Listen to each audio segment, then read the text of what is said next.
Mikel, the big games, Champions League, Premier League, are coming thick and fast at the moment. How much do you think your players, and indeed you, are relishing this stage of the season?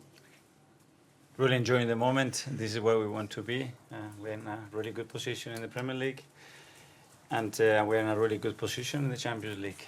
We have a big task ahead of us against one of the most successful teams in Europe, clubs in Europe, and that's the hurdle that we have to overcome, and we are really looking forward to it. I think Bayern's sporting director has said Arsenal are the favourites for this game, but how would you assess Bayern's threat given their poor league form in the season they've had? Top team. I'm a big fan, big admirer of Thomas. His teams, the way they set up, the way they play, what they transmit. I have learned a lot about him. And looking at Bayern, and when you analyze him deeply, you see why they are a top team. So we have prepared very well, and we have to take our game where we want it. And if we do that, we'll have a chance to win. The draw has thrown up Harry Kane's return to North London. Yeah. How do you stop him? It's not only him. I think it's the team function, the individuals that they have, and obviously we know the individual qualities of all those players and him in particular, and the ability that he has. So the best thing to do is what we do collectively to try to prevent certain things. Do you think his record against Arsenal can be a factor in this game at all? Do you need to kind of pay attention to Hopefully not. What is it about him that makes him such a threat? Well, the consistency. When you look at his numbers over the last 10 years, it's unbelievable what he's done. So he can score in many different ways. He's got the service, he's got the players around him as well to provide those opportunities, and this is what we have to try to avoid. No away fans at this game, for the stage of the competition, quite unusual. Can it be a factor at all? Full house in the house, a lot of passion, emotion, and we haven't had this opportunity for 15 years, so that says you how special this night is going to be for us. So we're going to have to put everything into every ball to make it happen.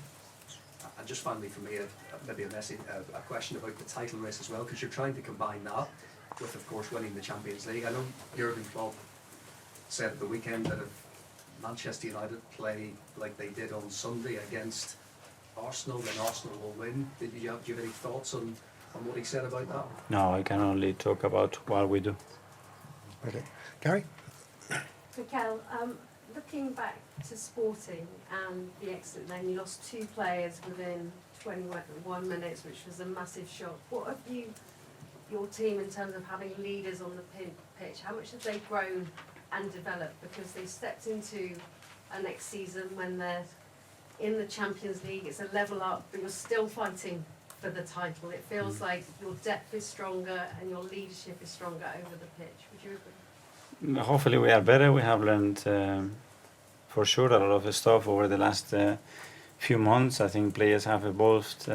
We all have tried to improve and be better than we were a year ago. And as you said, it's been a really demanding season. Obviously, it's a huge step for us to be in this competition, and on top of that, be competing in the Premier League the way we are doing. And this is the challenge, but as well, we are so excited to be part of that.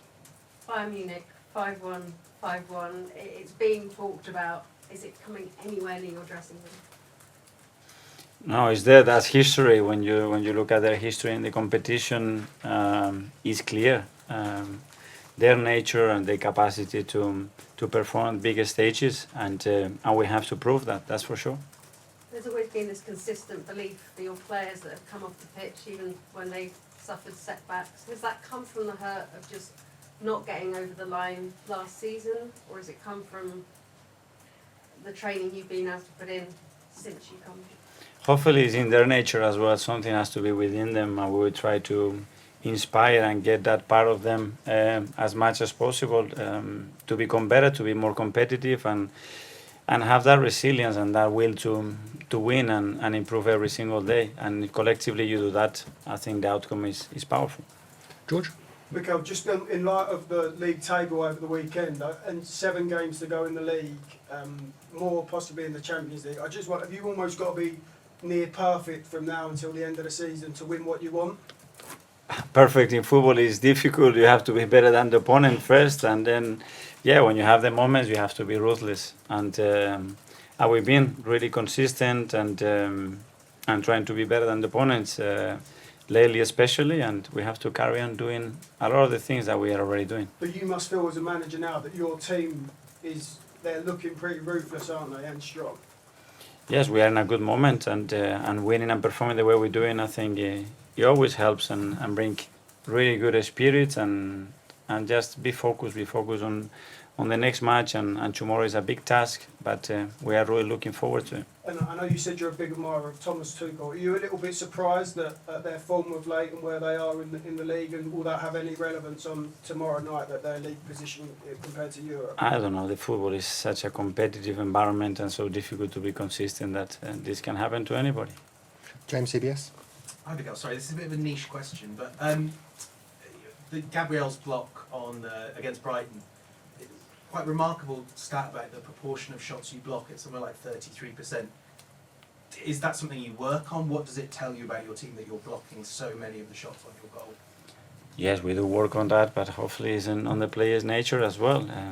We can't just allow the teams to shoot in our goal. We have to prevent every possible scenario that occurs before that, and when it gets to that stage, okay, that's the ultimate opportunity before our goalkeeper makes an intervention. So try to control everything that happens in that chain. Art Athletic. Hi, Mikel. You talk a lot about the evolution of the squad, but I was just wondering, for your evolution as a manager, the Porto game was obviously your first as Champions League knockout game that you managed. I was wondering, for you, were there experiences that were quite new in those games, and how did you take those?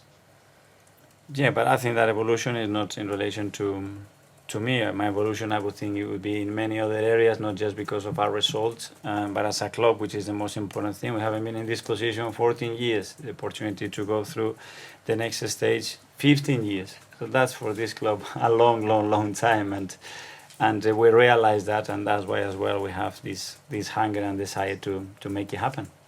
Claire. Miguel, I just wondered, have you spoken to Xabi Alonso at all for some tips on how to beat Bayern? Great question, but I'm not going to answer that. Obviously, you, as a player, had lots of duels with Bayern in an Arsenal shirt. I wonder what you think the difference is between back then, because back then it was always seen as a mismatch. Arsenal couldn't really compete, but obviously now, for many people, Arsenal are favourites for this tie. How much of a difference do you think there is from when you were playing and now as a manager? I don't know. I can understand those debates, those opinions. For us, it's irrelevant. We just focus on the performance that we have to put in to beat a top, an exceptional team with exceptional individuals, and just we have to earn every right in the pitch to make it happen and try to win the match. James, ESPN. Hi, Mikel. Bayern have had a bad season by their standards. They've lost 6 league games. They're not going to win the league.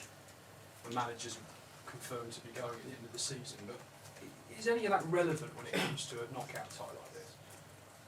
From my side, no. And as well, it's something that we have no say, no control. We don't know, and we just expect all the time the best from your opponent. But against Bayern, against any opponent, against Brighton last week when we play Villa at the weekend, regardless of where they are, you always have to expect that they play in the best possible way and be prepared to overperform them. Because they've faced so much criticism domestically all season, in a way, does it make them more dangerous when they come to a tie like this? Because they've got the know-how, they've been there before. Hopefully not. Hopefully not. And Okay. the first leg obviously is at home. Mhm. How does that change the dynamic of the tie? Is it important to tell the players it's not a 90-minute game, it's a 100-minute game? Yeah, for sure. We know that every knockout stage is like this. The rules have changed as well, and that's very important as well. And you have to be able to manage the game and the scenarios that can occur within those 180 minutes. Anyone here? Yeah. Hi, Mikel. Hi. There seems to be a bit of a fear no one mentality to this Arsenal side at the moment. How important is it that you try and take that attitude into the game on Tuesday to really show that you do belong among Europe's elite clubs? Yeah, that's something that we're looking to do in every single match, because if we are able to do it in one match and then not in 3, that's not part of us, and we want to make sure that things are ingrained within the team, and we are consistent in delivering these type of things, and I'm proud what the team is showing, the character and the mentality that they're showing, and we have to carry on doing it. AM, on DAB, via the talkSPORT app and on your smart speaker. talkSPORT.